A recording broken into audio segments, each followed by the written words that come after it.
Hello, I'm the Nostalgia Critic guy. Remember it so you don't have to. And welcome to another special edition DVD review. And may I remind you, there's no refund. Oh yeah, you should be moaning, because today we got Doomsday Machine.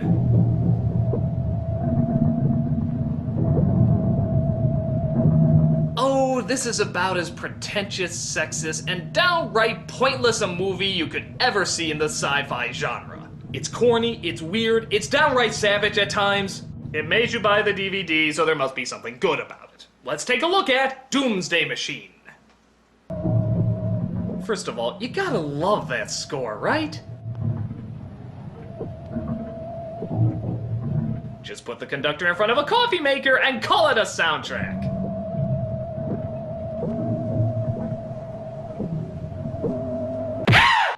We then cut to a super secret lab. Apparently it's so secret that they protect it with one entire guard.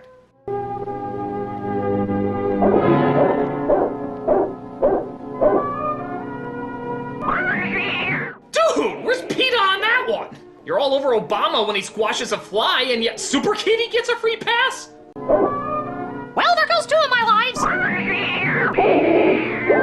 So that's right. All of the problems in this movie can be traced back to one simple source. Cat! So in this maximum security resort, the spies come across a scientist going to work. And you'll never believe how she kills her.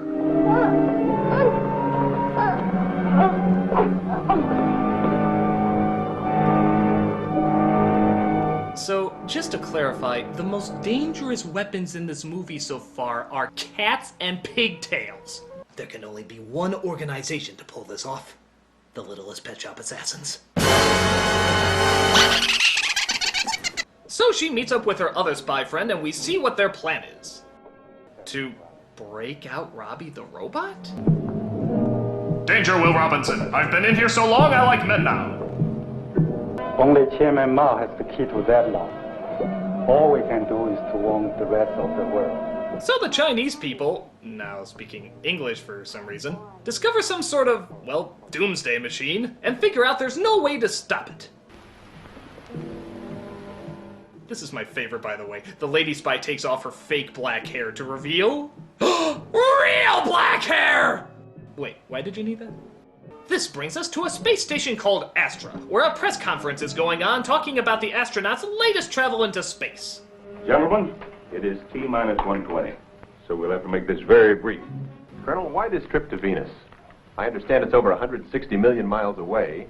Since 1965, our fixed satellites, our space stations, our lunar landing, and base established there several years ago, all these efforts have helped prepare us for the payoff of Phase 1, putting man on Venus. Attention. Countdown is resumed from... You know, I swear, he interrupts my speeches on purpose, I swear to Countdown God. is resumed from T-minus 120. Why the astronauts take the long way to get to a planet? Instead of hopping straight across to it. Will Dr. Haynes contact operator... God, could you have held this meeting before a million things were going on? He can't get a word in. How long will the journey take? Barring unusual circumstances and planned explorations, we'll be gone 2 years. Well, what do you consider unusual circumstances? Anything we're not prepared for. So in other words, unusual circumstances equals... unusual circumstances. Flight crew, stand by.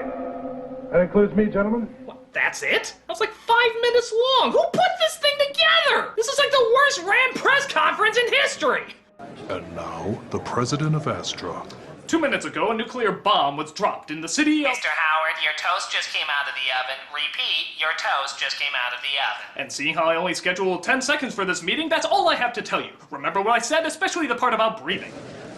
Report to security headquarters for reclassification. Cruise ship went out with miniskirts. This is 1975. Even if you kept up with your comic books, you ought to know what China's been fooling around with. So the astronauts are escorted in their security Ford wagon and put on their finest ice cream man uniforms to go into space. But there's just one little hiccup. You are to replace 3 of your crew with 3 other officers. Women? Now I've heard everything. Women? What, are they gonna paint the inside of the ship pink or put curtains on the windows? Next they'll be wanting to vote! Colonel, this is ridiculous. It's absolutely insane. Personally, I think you're out of your minds. Yeah, I mean, what kind of men would possibly want women on their 2-year absence away from humanity? You know, guys, a little clam bake in your sausage factory might not be such a bad idea. What about the emotional stability of a mixed crew in deep space for over 2 years? Colonel, we're quite stable. No, you're not. Haven't you seen the dictionary in 1975? Women. Emotionally unstable, dishwashing baby makers. I'd like to see the passage of time prove me wrong! This is Dr. Marion Turner, flight surgeon, microbiologist. Lieutenant Carlson, computer instrument tech and meteorologist. Hi. Major Bronsky, co-pilot, survival specialist. We call her Scary Spice. You haven't said anything yet, Doc. What can you say, Colonel? It's a presidential order. There must be worse fates, Colonel. Ladies, I don't believe it. You know, there must be a practical side to having women. You mean like having your socks washed? And now, Prejudiced Joe's old-timey humor. Hey, what do you call a man who just lost all logic? A woman! How many women does it take to screw in a light bulb? Screw in a light bulb? That's a man's job. Get back to cooking. What do you call a woman who thinks she has the same rights as a man? A damn good comedian. Thank you, thank you. Now, let me talk about that wacky Martin Luther King Jr. I'll need my blackface for this one. So they get suited up to go, roll some obvious stock footage, and finally shoot up into space. What, did a leprechaun piss in the earth today? What's with all the green? Colonel, what about Dr. Perry? But the doctor is having trouble breathing, so one of the women decides to give him some oxygen, despite the fact that they only have 1 minute before the thrusters kick in. Major Bronsky, get into your seat. We fire in less than a minute.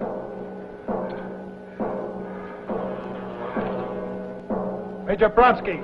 Oh, I don't think she's in much danger. You guys did dress more like you're being shot out of a cannon as opposed to going into space, so I think she's well protected.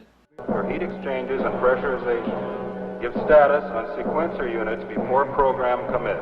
Yes, let a man open that for you. If you need help moving furniture or telling you how a football game works, we'll be happy to help you with that too.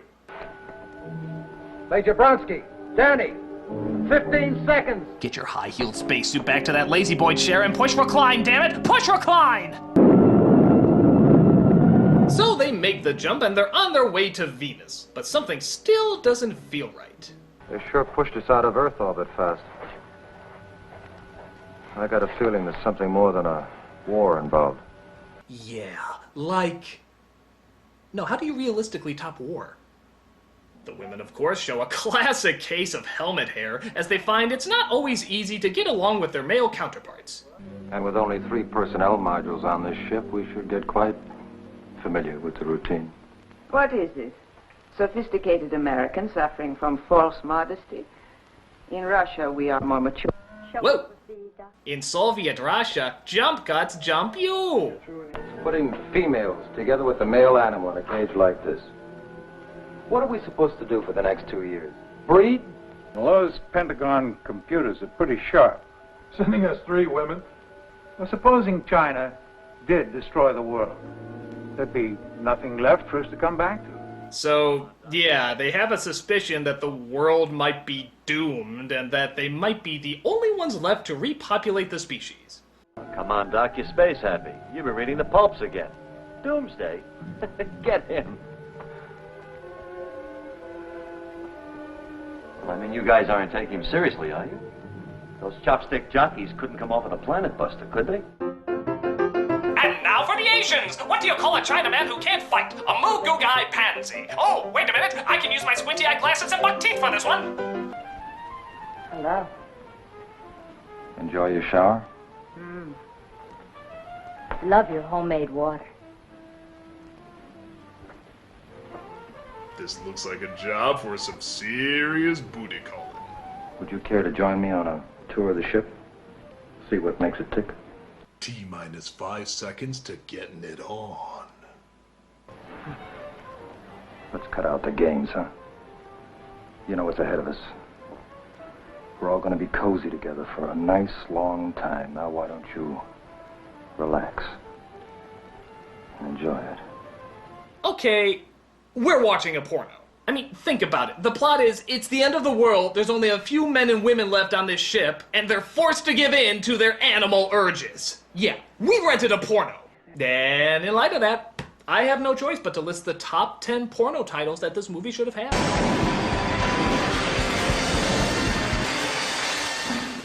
Number 10. In space, nobody can hear you fuck. Number 9. Star Wars. Number 8. The Titoleta. Number 7. Voyage of the Starship Booby Prize. Number 6. The Dama-Matrix. Number 5. E.T. the Extra Titillating. Number 4. High Banger. Number 3. The Tight Stuff. Number 2. Babe Runner. And the number 1 porno title that this movie should have had is... Spaceballs. Play me off, Paul!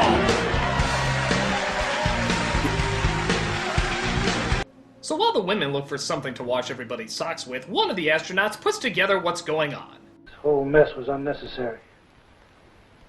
I mean, bringing you women along. Some stargazer panicked and thought the world was going to end, didn't he?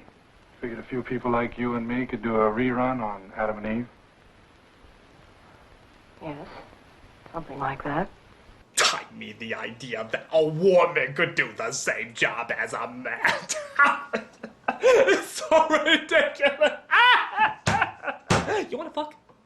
Look, Colonel, we're only doing what we were ordered to do, and if it doesn't suit you, well, I'm very sorry. You know, without your glasses, you're a very pretty doctor.